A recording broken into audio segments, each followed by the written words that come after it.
faut passer à l'action et avec le réseau, on peut trouver des solutions pour reproduire des choses qui se sont faites ailleurs. Alors, la SEM Terre ENR, elle a été créée fin 2019 par un élan de collectivités, essentiellement deux intercommunalités, l'agglomération d'Épinal qui en détient 52% du capital, la Comcom Mirecourt-Dompierre qui en détient 5% et qui s'est associée à différents acteurs, la région Grand Est, la Caisse des dépôts et consignations, deux banques, Caisse d'épargne, Crédit Agricole et Énergie Partagée Investissement.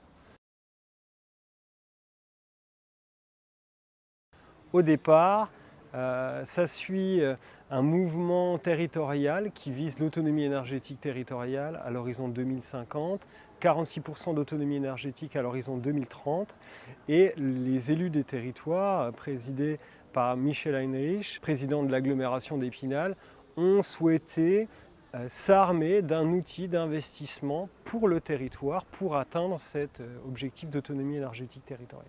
Son but, c'est d'investir, de structurer en fait, le développement des énergies renouvelables sur le territoire et de faire du participatif citoyen. On a commencé par du développement éolien, c'est-à-dire qu'on allait rencontrer tous les développeurs du territoire qui avaient commencé à réaliser des études pour faire des premiers projets éoliens, des projets participatifs citoyens. Ensuite, on a des projets solaires sur toiture. Là, on a un appel à manifestation d'intérêt qui a permis pour nous de viser d'ici l'année prochaine l'équipement d'une vingtaine de toitures photovoltaïques. Et puis, on a des projets photovoltaïques au sol. Et puis, on a également des projets hydroélectriques et des projets biomasse qui arrivent. Donc l'investissement citoyen fait partie de l'ADN de la SEM et ça se concrétise par l'actionnariat d'énergie partagée investissement au sein de la SEM.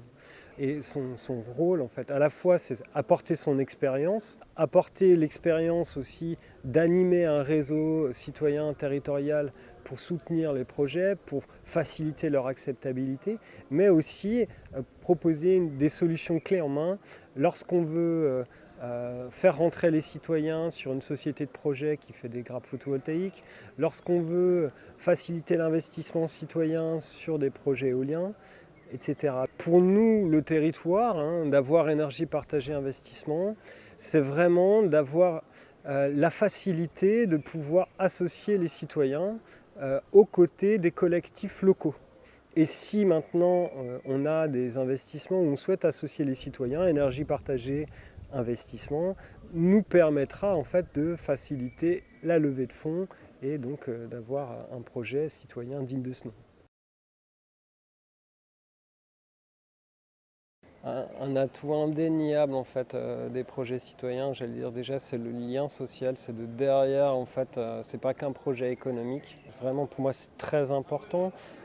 Il y a beaucoup de pessimisme, il y a beaucoup de visions très noires en fait des crises actuelles et l'énergie renouvelable citoyenne propose un projet collectif pour rester dans quelque chose de positif, d'optimiste, une solution pour l'avenir, même si c'est à petite échelle.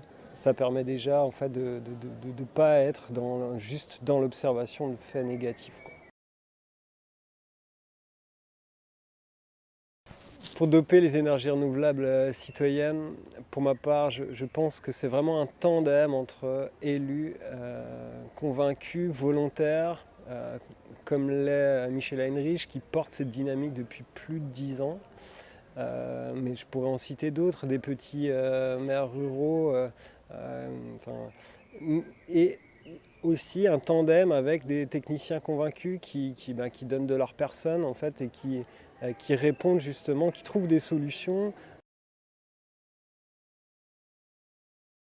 Sur le territoire des Vosges centrales, qu'est-ce qui a permis de changer d'échelle dans la transition énergétique territoriale, dans en tout cas dans la lutte contre le changement climatique, c'était d'avoir une dynamique, une planification énergétique territoriale qui s'est ancrée dans les documents d'urbanisme, notamment dans le schéma de cohérence territoriale, qui est document d'urbanisme qui permet de se projeter sur 20 ans.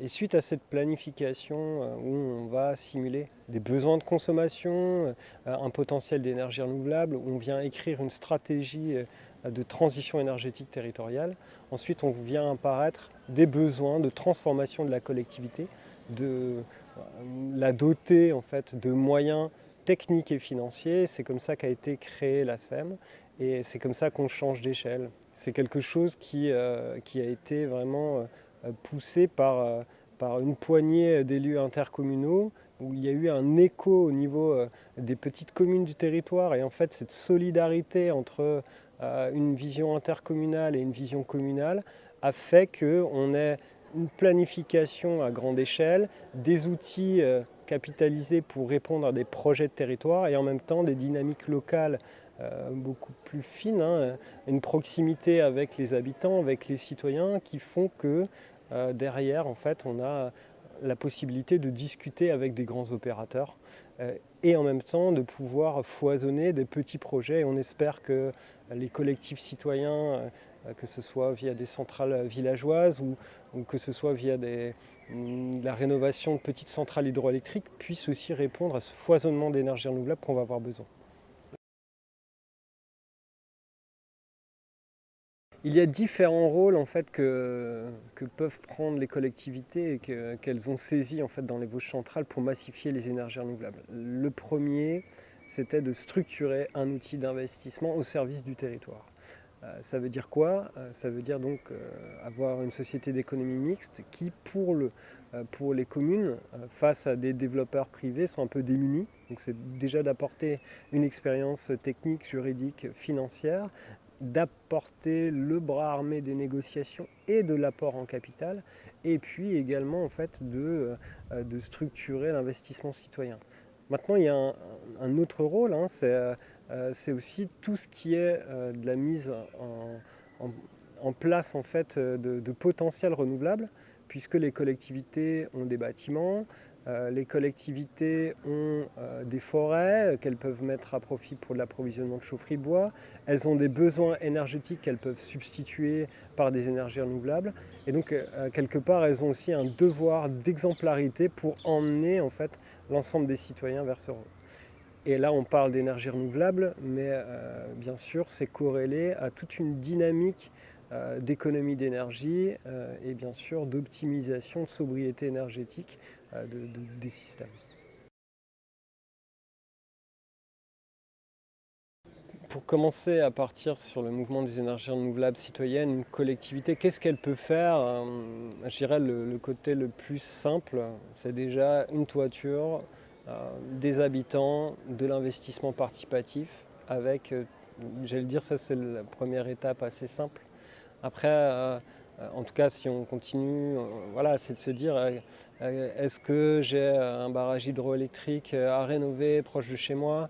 Est-ce que, pourquoi pas, j'ai un réseau de chaleur et ça n'a pas besoin d'être un grand réseau de chaleur avec des gros investissements. Ça peut être de la mutualisation pour de l'achat de l'énergie.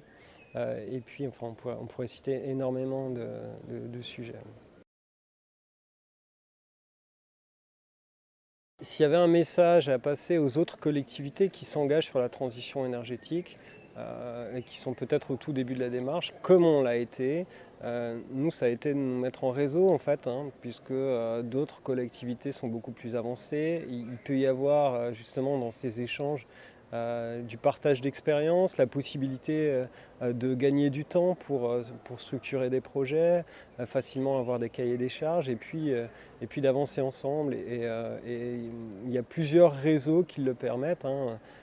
On parle d'énergie partagée, mais on pourrait parler aussi du réseau des territoires à énergie positive. On pourrait parler aussi de réseaux comme Amorce, comme Energy Cities. Voilà, comme le RAC en fait, qui ont tous en fait cette force collective pour justement passer les difficultés et l'apprentissage. En tout cas, il faut passer à l'action et avec le réseau, on peut trouver des solutions pour reproduire des choses qui se sont faites ailleurs.